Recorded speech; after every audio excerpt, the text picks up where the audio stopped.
کہ دین دو چیزوں کا مجموعہ ہے، عقائد اور عمل۔ عقائد میں توحید، عدل، نبوت، امامت اور قیامت۔ ان پانچ میں سے جو توحید اور نبوت اور قیامت ہے یہ اصول اسلام کہلاتے ہیں۔ جب تک ان تینوں کا اقرار نہ کرے کوئی انسان مسلمان نہیں بن سکتا، اور جو کوئی ان کا اقرار کر کے پھر انکار کرے وہ دائرہ اسلام سے خارج ہو جاتا ہے، اس کا نام مرتد ہے۔ وہ کافر بھی نہیں، مرتد کہلاتا ہے۔ البتہ مرتد کی بھی دو قسمیں ہیں۔ ایک مرتد ملی ہوتا ہے۔ مرتد ملی کا مطلب یہ ہے وہ پہلے کافر تھا، پھر مسلمان ہو گیا، پھر کافر ہو گیا، یہ مرتد ملی ہوتا ہے۔ یہ مرتد ہونے کے بعد اگر توبہ کر لے تو اس کی توبہ قبول ہے۔ اللہ کی بارگاہ میں کس کی توبہ قبول نہیں ہے، کس کی نہیں ہے، اس سے قطع نظر دنیا میں ایک اسلامی عدالت کے لیے جو ہدایات ہیں ان کے مطابق جو مرتد ملی ہوتا ہے، پہلے کافر تھا، پھر مسلمان ہوا، پھر کافر ہو گئے، یہ مرتد ملی ہے۔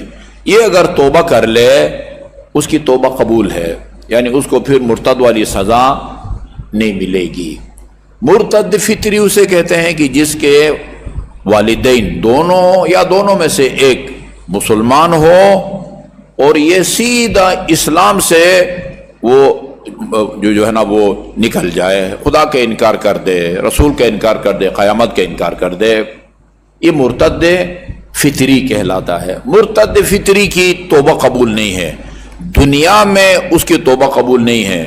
روز آخرت اللہ تعالیٰ کی رحمت اس کو شامل حال ہوتی ہے، بخشا جائے گا توبہ کرنے کے بعد، وہ بات کی بات ہے۔ دنیا میں اس کی توبہ قبول نہیں ہے اور اس کی واحد سزا قتل ہے جو مرتد فطری ہوتا ہے۔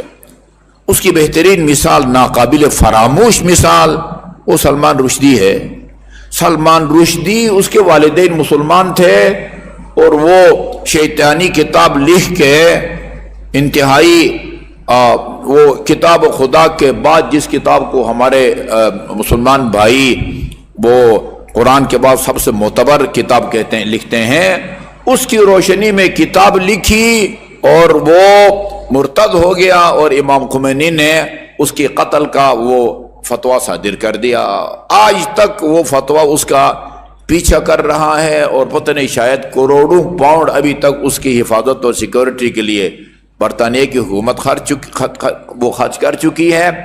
وہ میں نے اخبارات میں خبر پڑھی تھی امام خمینی کی رحلت کے بعد، کہ امام خمینی کی رحلت کے بعد حکومت وہ ایران نے سلمان رشدی کی قتل کا حکم واپس لے لیا۔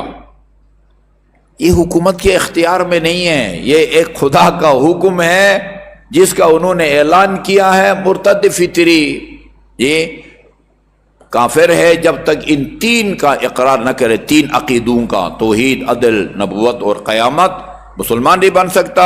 اور اگر مسلمان بننے کے بعد ان میں سے کسی ایک کا انکار کر دے پھر وہ دائرہ اسلام سے خارج ہو جائے گا، وہ مرتد کہلائے گا، یا ملی یا فطری۔ باقی جو دو ہیں عدل اور امامت، یہ اصول مذہب کہلاتے ہیں، وہ مومن بننے کے لیے شرط ہیں، اعمال کے قبول ہونے کی شرط ہے، نجات کے لیے شرط ہے۔